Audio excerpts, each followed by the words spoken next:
एक बोरी गेहूं। प्रतापनगर एक बहुत ही संपन्न राज्य था।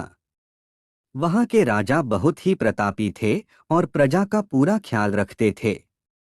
राजा ने पूरे जीवन प्रजा की मन से सेवा की थी, लेकिन अब वह बूढ़े हो चुके थे तो राजा के मन में बड़ी दुविधा थी कि उनके बाद राज्य को कौन चलाएगा। राजा साहब के 3 बेटे थे।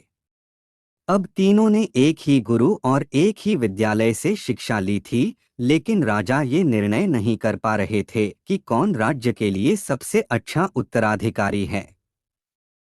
अब राजा ने तीनों बेटों की परीक्षा लेने की सोची। एक दिन राजा ने सुबह सुबह सभी पुत्रों को बुलाया और उन सबको एक एक बोरी गेहूं देते हुए कहा कि मैं और तुम्हारी माता तीर्थ यात्रा पर जा रहे हैं। हमें वापस आने में 1 वर्ष से भी ज्यादा लग सकता है। तुम तीनों की ये जिम्मेदारी है कि अपने हिस्से के गेहूं को संभाल के रखना, और जब मैं वापस लौटूं तो तुमको ये गेहूं की बोरी वापस लौटानी है। ऐसा कहकर राजा और रानी तीर्थ यात्रा पर चल दिए। सबसे बड़े बेटे ने सोचा, ये गेहूं की बोरी पिताजी को वापस लौटानी है तो इसे मैं तिजोरी में बंद कर देता हूँ। जब पिताजी आएंगे तो वापस दे दूंगा। यही सोचकर उसने गेहूं की बोरी तिजोरी में रखवा दी ताकि एक दाना भी इधर उधर ना हो। दूसरे बेटे ने सोचा कि तिजोरी में तो गेहूं सड़ जाएंगे, मैं इन गेहूं को खेत में डलवा देता हूं जिससे गेहूं की अच्छी फसल होगी और पिताजी को एक बोरी की बजाय कई बोरी गेहूं दे सकूंगा। अब उसने ना गेहूं के लिए अच्छा खेत देखा और ना ही अच्छी उपजाऊ जमीन देखी और ना ही खेत की घास फूस को साफ कराया। बस ऐसे ही एक बंजर जमीन पर गेहूं डलवा दिए और कभी उनकी देखभाल करने नहीं आया। उसे लगा कि अब अपने आप फसल आ जाएगी। तीसरा बेटा ज्यादा समझदार था। उसने अपने मित्र के साथ मिलकर एक अच्छा खेत देखा जो बहुत उपजाऊ था, फिर उसकी मिट्टी बदलवाई, वहां घास फूस की सफाई कराई और फिर विधिनुसार गेहूं के दाने खेत में बो दिए। पूरी लगन और मेहनत से खेत की हिफाजत की, समय पर खाद पानी सब कुछ दिया। साल भर बाद पहली फसल आई, उसने फिर से उसे बोया, फिर और अन्न उपजा। खेत खलिहान लहलहाने लगा। राजा यही कोई 3 वर्ष बाद वापस आया।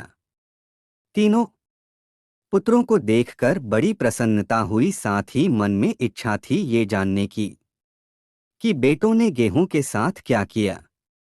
पहले पुत्र ने जैसे ही तिजोरी खोल के दिखाई, अंदर से बहुत बुरी बदबू आ रही थी, सब कुछ सड़कर राख हो चुका था। पिता ने कहा, ये अन्न है जिससे हम सबका जीवन चलता है और तुम इसकी देखभाल नहीं कर पाए, तुम क्या राज्य संभालोगे। अब दूसरा बेटा पिता को उस जगह पर ले गया जहां उसने गेहूं को डलवाया था। वहां जाकर देखा तो जंगल था, बड़ी बड़ी घास फूस खड़ी थी। गेहूं का तो नामोनिशान ही नहीं था। राजा बहुत नाराज हुआ और उसे भी राज्य का उत्तराधिकारी बनाने से मना कर दिया। अब तीसरा पुत्र पिता को अपने खेतों पर ले गया। वहां दूर से ही एक अलग खुशबू आ रही थी। गेहूं की फसल लहलहा रही थी। चारों तरफ हरियाली और जीवन था।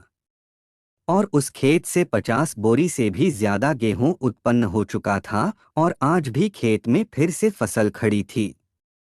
राजा का मन देखकर बहुत प्रसन्न हुआ और राजा ने तीसरे बेटे को अपने राज्य का उत्तराधिकारी बनाने का निर्णय लिया। दोस्तों, उस राजा की तरह भगवान ने भी हमें कुछ गेहूं संभाल के रखने को दिए हैं। वो गेहूं है हमारा जीवन, जिसे हम बेकार के कामों में नष्ट कर देते हैं।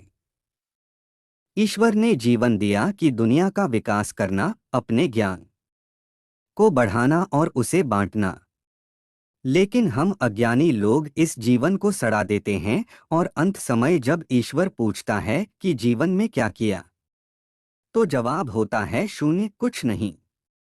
अपने मन की जमीन को साफ करिए, उसमें जो घास फूस हैं वो हटाइए, मन में जो ईर्ष्या गुस्सा और व्यसनों को हटाइए और अच्छाई के बीच बोइए। फिर ईश्वर आपसे बेहद खुश होंगे। और यदि आपको यह वीडियो पसंद आया हो तो वीडियो को लाइक और चैनल को सब्सक्राइब कर बेल नोटिफिकेशन को ऑल पर सिलेक्ट कर लीजिए, जिससे कि मेरी आने वाली वीडियो सबसे पहले आप तक पहुंचे।